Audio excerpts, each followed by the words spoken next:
We're live. We are live. Andy, I feel like we should get your countdowns live and then get you doing a little point of like, Yeah. we're live. Maybe one day we'll do these all in person and be with your fancy green screen over there. Yeah. Look like we're in Bali. Exactly. Well, welcome to Friday. We made it. Friday's a great day. And this is our 10th episode of the Disrupticity live stream. And I'm really excited to introduce our guest today. Kris Colley is here. Thank you for joining us. Thank you for having me. Thank you so much. Awesome. Yeah.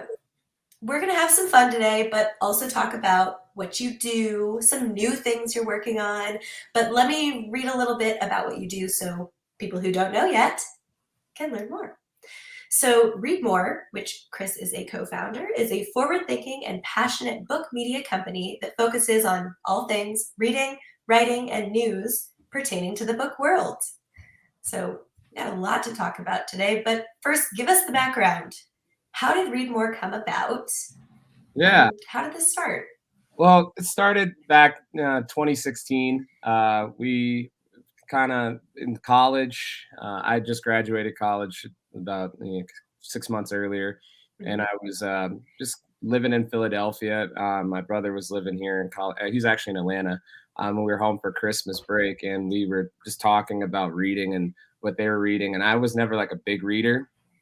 I would say I was more of one of the readers. I was kind of like all my friends were reading, and I saw like the conversation they're having and just the growth they were experiencing through books. And I'm one of those people. I'm from when I was little.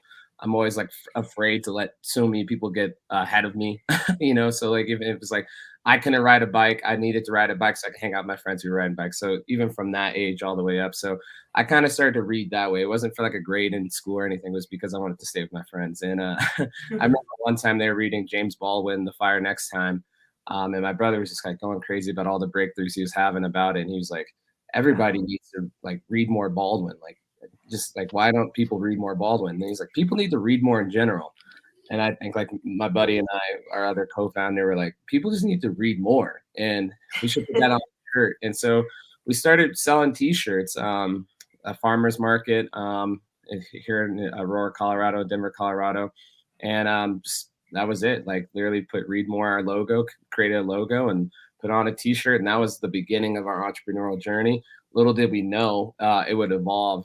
Just like any entrepreneur, you get into the market thinking one thing, and then your company just evolves, and ultimately you find yourself like interviewing authors, promoting people's books, building these connections with HarperCollins and Simon Schuster and Penguin Random House. And it's just kind of crazy. You look up and you're interviewing like Ed Catmull and all these different cool people. So I don't know where the switch from T-shirts to media occurred. I was a journalism minor in undergrad, so I think it was always in me. So we just kind of wanted to like continue to get our brand out there, and then just continue to stack on it, and ultimately became a book media company in that space, and still sell apparel. But our specific and focus has turned into the media space, and it's been a wonderful journey. But yeah, it's been cool. Awesome. And I do feel like I am going to butcher some statistics, so I'm not going to say it, but I saw a TikTok that was talking about how few books people actually read. Like most people haven't read a book in a large number of years. Do you know some of those statistics? I'm just kind of curious. Andy might be able to weigh in on some too, but I feel like people don't read books as much as we think. Yeah, off the top of my head, not. I don't want to throw out. I'm putting you on the spot. Sorry. No, it's completely fine. But I'll speak for myself. I read. I make it a thing to read about 15 pages a day, and to this point, I've read 30 books so far this year. So just kind of, if you just stay consistent, you'd be amazed how much time. I know people like Warren Buffett and Charlie Munger. If you guys are familiar with them, they are staunch advocates of reading. Just like reading like 10 minutes a day, 5 minutes a day, you'd be amazed how much how much that scales into the volume of the books you're reading. And it's really awesome to just see the amount of people starting to read. I think COVID and having that much downtime, because there's only so much Netflix or Hulu you can watch until you're like, I've watched literally everything on here. You just like, I'm bored enough. Let me pick up a book, So, and I think I think a lot of people kind of started to get into that, at least what we've seen. So I think that's a really thing. And I think one of the things we always say is like, read what you like. And I think so much like when in growing up and being in school, you're reading like these books just to get a grade to because it's part of the curriculum, and some people have a disconnect, and it's a growing disconnect, and they don't like the comprehension element of it or whatever it is. But everyone likes something, you know what I mean? So it's like you got to find what that is. So I love sports, I love business, I love learning about people, so I literally stick into that zone. If it's like a self-help or autobiography, I read Grinding It Out by Ray Kroc this year, which is a phenomenal book if anyone cares to read about it. Ray Kroc, Nice. they found McDonald's, but he was one of the people who helped scale it. And it's just like an interesting, like, hero's journey, if you will. And it, so it's just stuff. Just read things that you like. If you were out there, you just want to, you're like, I don't really like reading, and I don't want to read, said love book or whatever it is. But like, if there's something you like, just kind of read in there and just read one book, read the next, and so forth and so on. And I think you have a good point about in school, we're almost conditioned to like think reading isn't fun because you're like, okay, I have to read 10 chapters tonight of this book I don't care about or of this textbook that is kind of boring to me. It'd be nice if, we could just change our entire education system and make it so you could enjoy reading. And then like the next day you're quizzed on it, you got to reading for like specific things you don't even know, but then like there's things that stand out to you. And I know like I'll read like a couple chapters and I'll take away those things, or I'll start to implement it, especially if it's like in a book, pertaining to business or anything I'm working on at the moment. So it's a different way of looking at it, but we can all get there. It's interesting because it seems like in an adult age, the people that read a ton, and the other people do that like, oh, I never have time. It takes me a year to finish a book because I wait till vacation, whatever it is. And it seems like now you have those people that absolutely are just obsessed with business books or with spirituality books or with fiction books.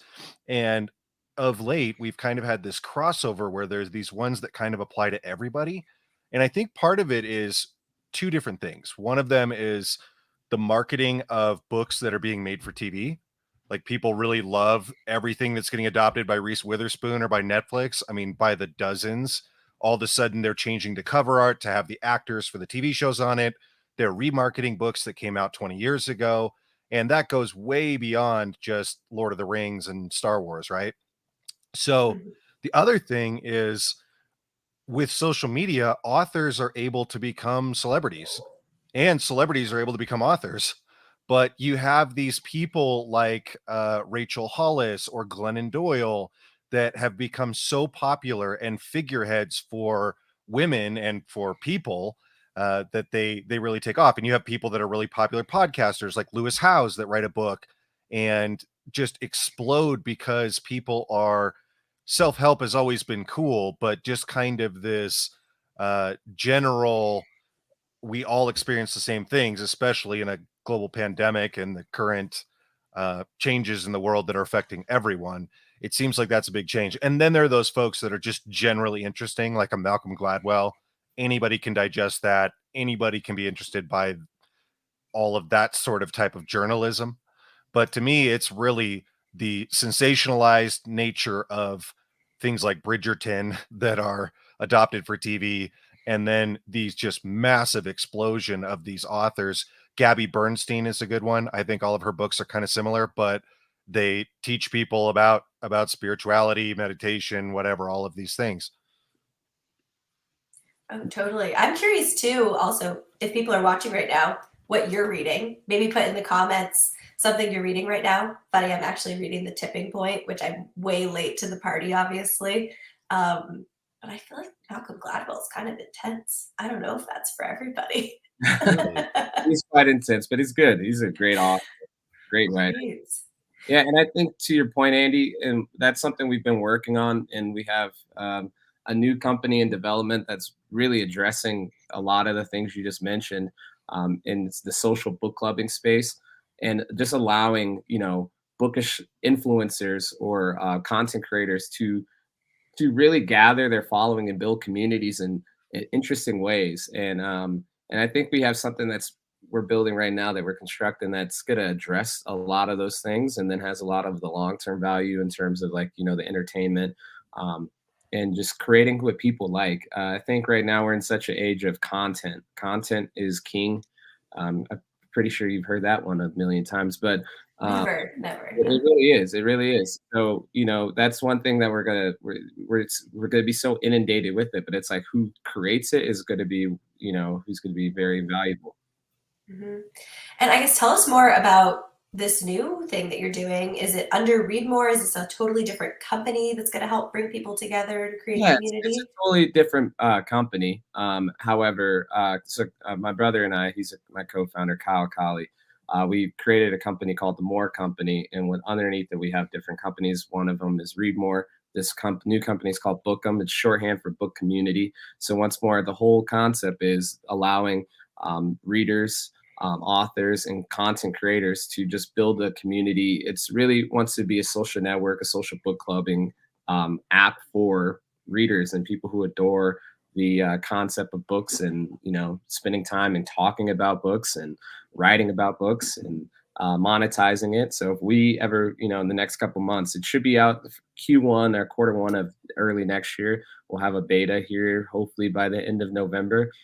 We have our team diligently working on it. It's a new space. I mean, we've been, in the media space, it's like working on websites and interviewing. So, like, taking this turn into the tech side has been a learning curve for Kana, but it's like been one of the best things I think I've ever done. So I'm super excited about it, and I can't wait for the world, and especially you two, to see it. I think you guys will enjoy it. Can you give us any hints on, kind of the functionality or how people are going to use it? Can you search for certain topics you're interested in? Yeah. Okay. I hate when people do this, but I'm gonna do it. It's kind of like Patreon meets Instagram and Clubhouse. So we Oh, have okay. elements of that where you'll be able to monetize your community, while also, like, if have your book club, you're bringing it online, and then you can also have, just say, your traditional social media feed where you're posting your books, posting where you share, posting your blog, and just really hammering that home. Because right now, say you are a bookish influencer, a content creator, and you have a large following on Instagram, but you got to take them to your Patreon to make money, or you got to take them from your book talk to your booktube to show them your videos, or your booktube to your Twitter. So it's all very disjointed, and you're taking them from all over the place. And as we all know, you're moving a bunch of people from one platform to another. There's going to be some spillage. So you want them all to come over, and then you maybe get, like, at best 60%, hopefully, for a lot of like people, like, with very passionate communities. So what if you had that on one vertical platform? And I think that's where the brain kind of went from there. And so we're just, like I said, we are entering that space, and we're excited to be in that space, and it's going to be a new thing for us. And of course, Read More will be very much so. It's the spirit of Read More is within Bookem. So, and I guess Bookem is within Read More. So it all kind of goes together. So this stream is obviously about talking to people about how they're disrupting their industries and kind of what the secret sauce is. One question I have for you, which is one that Abby has to field all the time because her other business is in matchmaking, and how fun it must be to help people find love for a living. You guys sound like you have this really cool mission-based business of getting people to read more and getting authors to tell stories and getting books in people's hands. What does it take to make money doing that?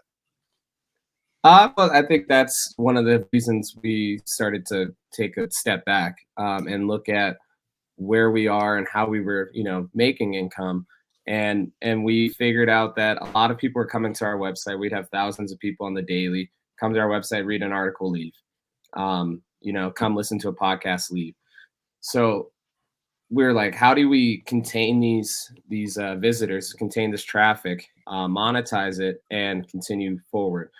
So I think there's a bunch of different ways. I know, obviously selling books has its ups, but from the logistical standpoint and storing all those books and having those facilities and competing with, like an Amazon or a Google, that's, we don't have the scale at the moment. And then you look at, the established bookstores, specifically here in Denver, like Tattered Cover and West Side Books and different things of this nature. Then you're like, okay, is that a game you want to play in either? So I think with this, with Bookem, we really, um, I'll take off the mask. We really started with that mindset. How are we going to make money? And then we developed the concept back from that. So we're like, okay, this works. This is something, this is a hole in the market. And then we can make a profit revenue center right here. This is revenue generating right here. And you just started to build it that way.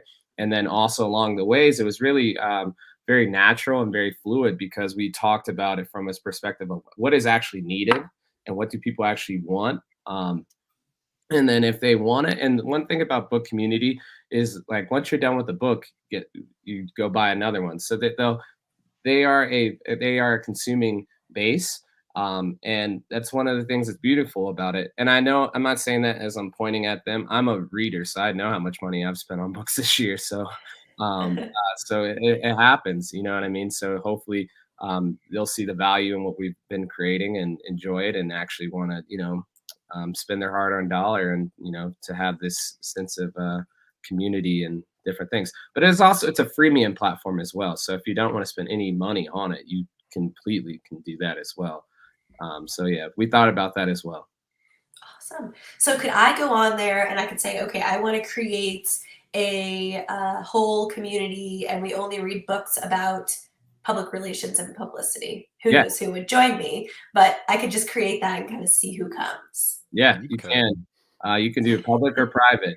That's one of Okay. so if you want to do a public one and anyone can join up to a certain number, or if you have a limitless one, you can. Or if you wanted to keep it in-house, with the social matchmaking community, you could do that as well. So there, Oh yeah. we've tried to think through a lot of the different things, and some of the ideas we're saving for version 2 or 1.1. However, we've this is really a book company or a book platform made by readers for readers. So a lot of things we're really thinking through from things we've experienced or others who've worked with us have experienced. So that's why some of the things we're doing is really thinking about them. Awesome. And I guess another question I have for you too is it seems to me that book clubs are having a big resurgence and they're like super cool again. So you guys have really good timing with Yeah. all of this, right? Yeah. I think with Read More, we've done a good job of just being like having our ear to the ground, and kind of like knowing what people are doing. And I think that in just knowing where the community is, and it's a beautiful community. It's one of the best communities I've ever, been a part of from the standpoint of like, it's really, they have a really good job of like policing themselves, knowing what they like, knowing what they don't like. And it's just really cool to just be a part of something that's really has so much power. And then on the other end, it's like super valuable. We're not, it's not gonna be detrimental to you to read a bunch of books over the course of a year, unless, I mean, I guess you're reading, I guess it's the type of book you're reading, but, but how often does that happen? So think about it like that. And then I think for us, the aha moment was a very dark time in human history, which was the COVID pandemic. It was like, wow, a lot of people are finding, a sense of purpose or a sense of community within their book clubs. So we had the initial idea back in 2017, and we just kind of backburned it because it just didn't it wasn't really feasible. It was actually funny. I had the idea for Clubhouse in 2017 in my kitchen, and I was like, no What? one's gonna do that. I was like, no one's gonna do that. No one wants to sit around and just talk. And I just didn't. And then when Clubhouse got big, I was like, oh my God. I feel like such an idiot because I knew, but I didn't. I just didn't. I guess I could have followed it, but I didn't. So now this is hopefully my catching up to what I should have done earlier. Right now you can redeem yourself. All Yeah. good. I Yeah. don't know. I can't get into Clubhouse. I just Yeah. can't. Yeah, I mean, yeah, I think that's one of the things we're really thinking about is like focusing it on one specific thing. I think the best when I used to use Clubhouse it was like when I would jump in and talk on specific issues or a specific topic. So this is like specific books or a specific thing about a book. And so really allowing that conversation to drive from there rather than just like, come on, come on, talk about anything your heart desires. Right. I always wonder how people have time to be on Clubhouse for so long every day. How Yeah. does that work? Yeah. It's kind of like when you're walking around downtown Denver at like, 10 a.m. on a Wednesday morning, and there's just like thousands of people just like sitting at coffee shops and doing like literally just doing nothing, like hanging out in the park. It's like, does no one work? That's I feel the same. Right. I guess maybe people have better work-life balance now. They get it all done at like 5 a.m. and then they're like, okay, I'm Yeah, I need to find their remote jobs. good. Exactly. So what do you feel like have been, some of the biggest successes and then also some of the biggest challenges as you've been in this journey of entrepreneurship on multiple levels? Yeah, as any entrepreneur would tell you, I wish everything was like, you start and then there's instantly like instant success and there's $1 billion in your pocket or whatever it is that, what drives That'd be you. nice. Yeah, I know that would be awesome. But that's not how it really works at all. You're gonna fail a lot. You're gonna host an event, and no one's gonna come. You're gonna, put something for sale, and no one's gonna buy it. So I think at this point, like if you talked to me 3 years ago, I was, I've had a lot of experiences now. I've gone through legal stuff. I've gone through things with co-founders. So it's like you just evolve and you grow. It's just like, but I think the beauty of it is just jump. If you jump without a net, it's like you're gonna have to learn to fly or you fall. And the fun thing about falling is you will always get up. But I think that's the thing is like people just kind of fear of failure. And I think entrepreneurs have a high pain tolerance for it. And it's a good thing. And I think ultimately you gotta keep getting up if you really are passionate about it. And I think that's one thing. If I was at an event last night, it's Denver Startup Week, and I was talking to this really awesome guy, and he said like he's a really bad businessman because he'll just like do events for free, and like his people are like, yo, charge your clients, charge your customers. But he's like he loves what he does so much, and when I was saying that, I was like, that's the beautiful thing about it. And if you get into something you love so much that you do it for free, the money will come, because it's not something you're like after you like. We truly are passionate about getting people to read more and find their passion through books and find a community. And then ultimately find their content and their sense of purpose through these things. So I think it's just a learning things. And you gotta go for it, figure out what you like, what you don't like, what works, and find the market you like and the communities you like, and then don't be afraid to fail because you're going to. It's definitely good advice. Andy, I feel like you have the spotlight on you over there. You got something to say? The heavens. The heavens are shining down. The big thing is if you just go for it. I really like what you said about you can't fail. A couple years ago, I started we met a couple years ago because we were talking about podcasting. And I started a podcasting network, and it was very similar to this conversation we're having, where when you launch a bunch of podcasts, people think, oh, you must be raking in the dough from advertising money to be able to pay to do this, to just make podcasts for a living. But we were like scratching and clawing and subsidizing our podcasts by doing podcast production for random people who wanted to make podcasts that we weren't Like publicly me. affiliated with. Well, that's very different. I know. We just did the 100th episode of Abby's podcast. We did. Congrats. But we're able to support Abby's podcast because we did ones for random dentists or whoever that no one will ever know that we work with. And we did all of that to subsidize the 20 shows that we were putting on the air. And it immediately, by adjacency of having so much exposure and having so many programs, made us look super legit, which reinforced people assuming that we were getting lots of advertising dollars and competing with Spotify. So when you talk about, we work with all these authors, and that snowballs into none of them know how many followers you have, how many users are on your platform, or how many authors you work with.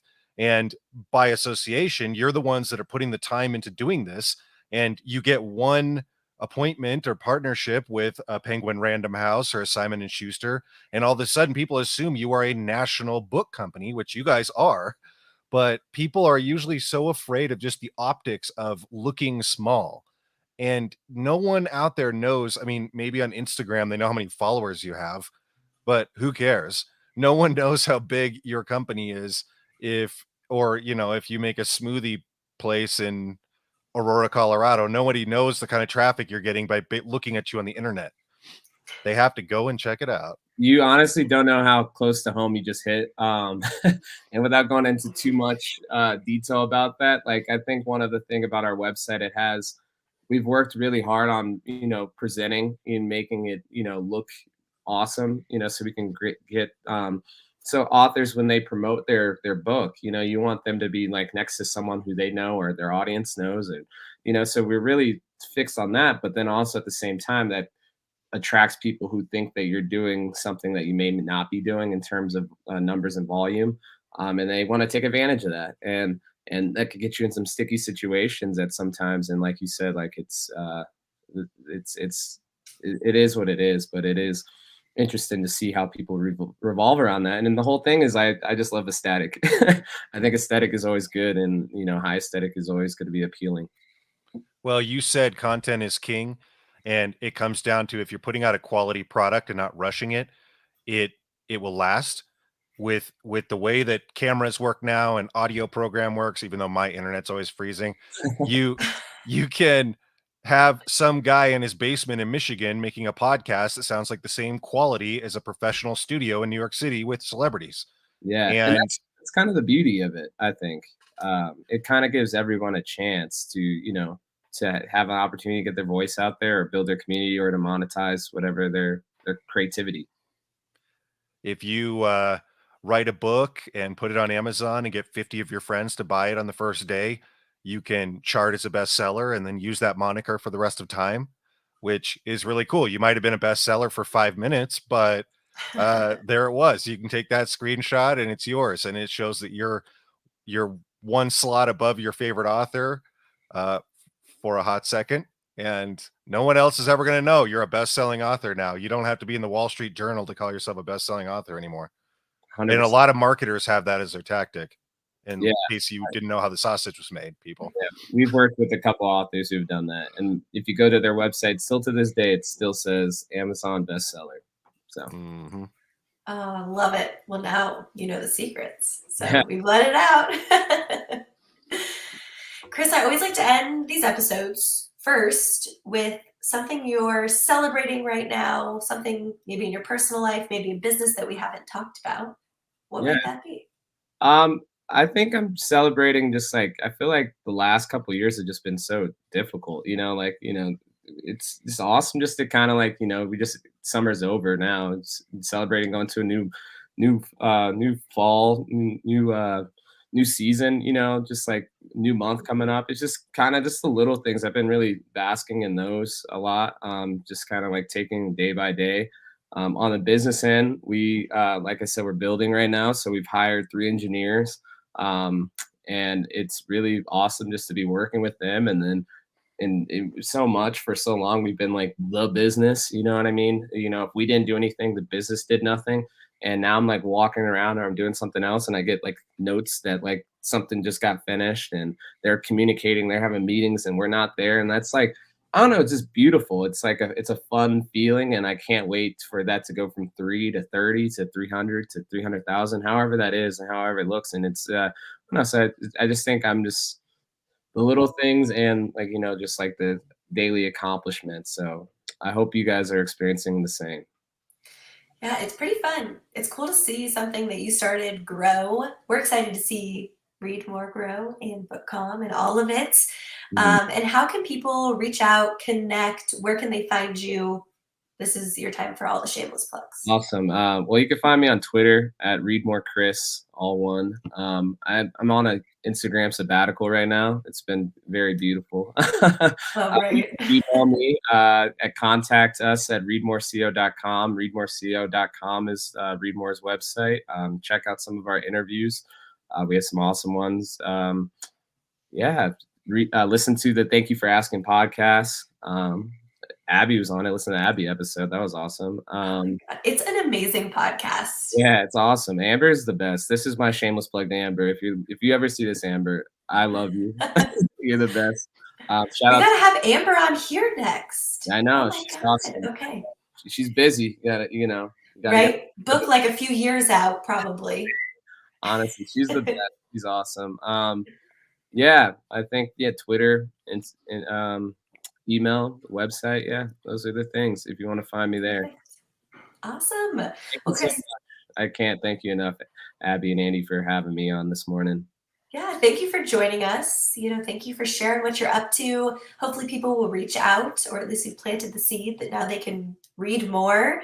Yeah. Any last book recommendations from anyone before we go? Like I said, Grinding It Out. That's a great book. I'm reading Build by Tony Fadell. Let's do that. It's a Oh, good book. He designed the iPad and the iPod, while at Apple and the Nest, another company. The cold start theory, if you are, starting out in the entrepreneurial world or business. I mean, that's like probably like a good, like, you've been in the game for a little bit book, because it's kind of just giving you step-by-step things to do. If you are feeling a little bit uh, like a big gap in between, like, I don't think I'll ever have a unicorn company or a big company. How do I take my small business to a bigger business? Read Super Founders. I don't want to butcher his last names, but Super Founders is the name of the book. It just kind of talks about like how these companies were created, and it kind of shows you didn't have to go to Stanford or Harvard to or have a lot of VC funding to become like big name companies. So I don't know, those are pretty cool. those are awesome recommendations. I feel like I'm going to take some notes. Yeah. Obviously, from where it all started, I always say this one, The Fire Next Time by James Baldwin. Just a really good, great book about, race in America and how, that can, how where we can get better at that. So that's a great book. And anything by Baldwin, honestly, anything. Perfect. I love it. Andy, anything else from you? No, I'm good. Happy Okay. Friday. Love it. Happy Friday. Thank you, Kris. Awesome. Thank you so much. Have a good one.